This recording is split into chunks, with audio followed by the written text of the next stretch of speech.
If you can operate a blender, you can make homemade hummus. Guys, this recipe is so easy, it doesn't even involve cooking. Today, I'm going to show you how to do it.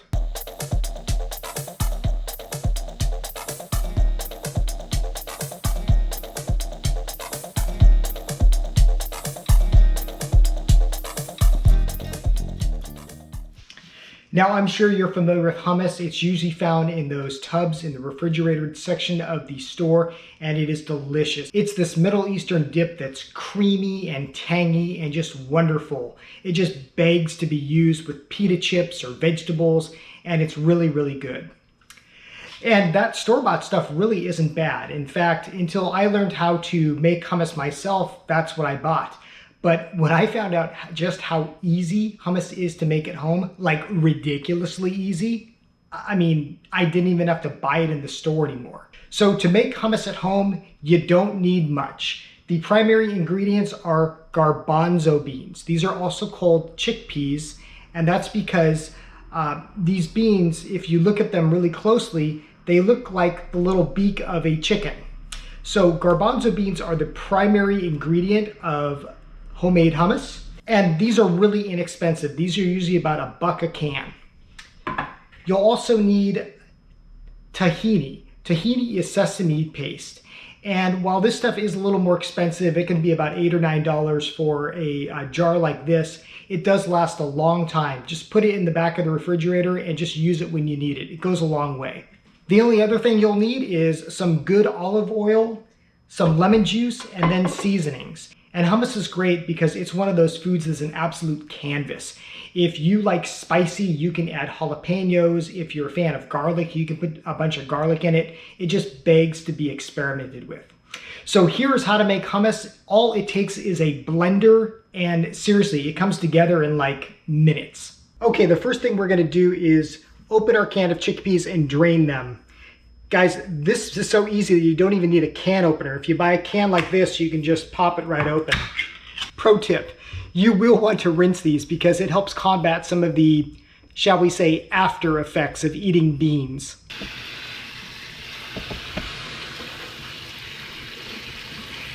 By the way, if you're wondering if you can use dried chickpeas that you've cooked yourself instead of canned, absolutely. In fact, that's usually the way I do it. I'll soak my chickpeas overnight, I'll cook them in an Instant Pot, and then I'll use those for hummus. But you know, canned is also a really easy way to go because you don't need any of the prep work. They're cheap, you can always have them in the cupboard, and they taste really good. Okay, so here's how to put it all together. We're just going to dump our chickpeas into the blender here. Then we're also going to use 3 tablespoons of water, 2 tablespoons of good quality olive oil, and I'll link this recipe in the description below so you have it. Then we're going to do a couple tablespoons of our tahini. And by the way, when you first open this, there's going to be a layer of like oil on top, kind of like natural peanut butter. So just be sure to stir it well and kind of combine that. And guys, these measurements don't have to be precise. Part of the fun of making your own hummus is that you can make it to the consistency and the taste that you like. Okay, then we're gonna do some fresh lemon juice, and I like to use about a tablespoon.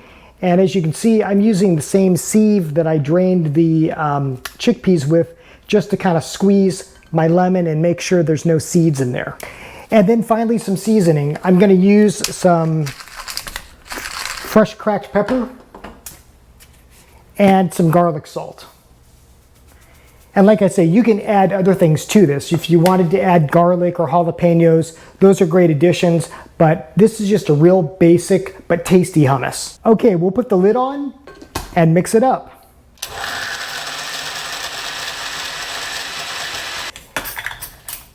And just kind of stir if some of those chickpeas on top don't get mixed. You can also use a food processor if you don't have a blender, and if you want to make a bigger batch, this can easily be doubled. I'm going to add a little bit more water to this just to thin it out and help it combine.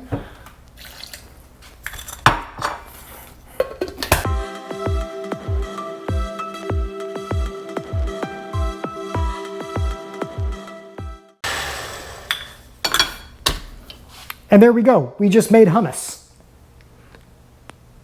Okay, let's give this a taste and see how it is. See, it's nice and creamy. This looks just as good as that store-bought stuff, if not better. And it's really good.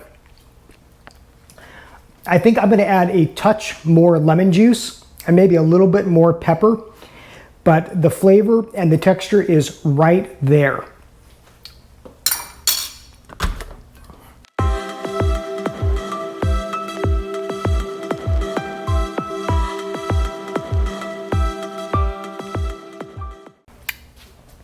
Give this one more stir.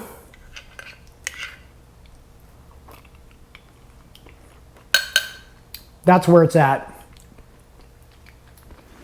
It's tangy, it's creamy, and these are beans, so it's actually good for you.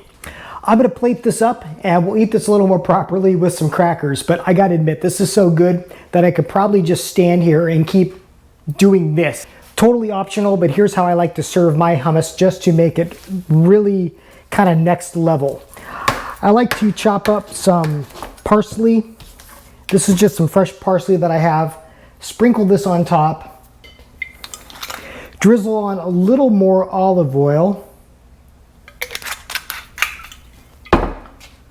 Another squeeze of this lemon, and I'm just kind of using my fingers here to catch any seeds. And then finally some smoked paprika. I just like to sprinkle some of this on top. And this you can't buy in a store. Now usually you would serve pita bread with hummus, but pita has wheat and I'm gluten-free. So I'm gonna try these. I found these gluten-free crackers here at the store. Milton's brand, not a sponsorship. This is just something that I found. So we'll see how they taste with this hummus. Hummus is such a fun food because you kind of get to play with it. I mean, you get to dip and swirl and kind of make it taste the way you want it to.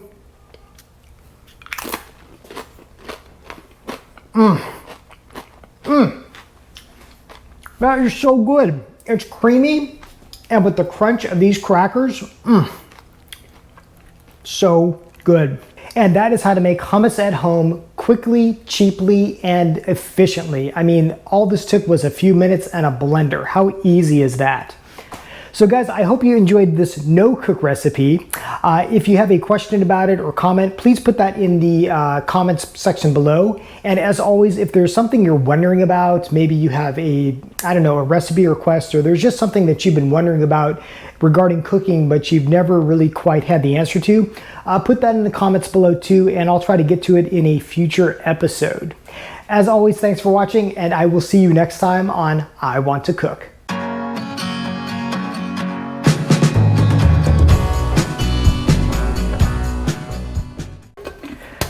Okay, we'll put the lid on and we will mix it up. Helps if it's plugged in.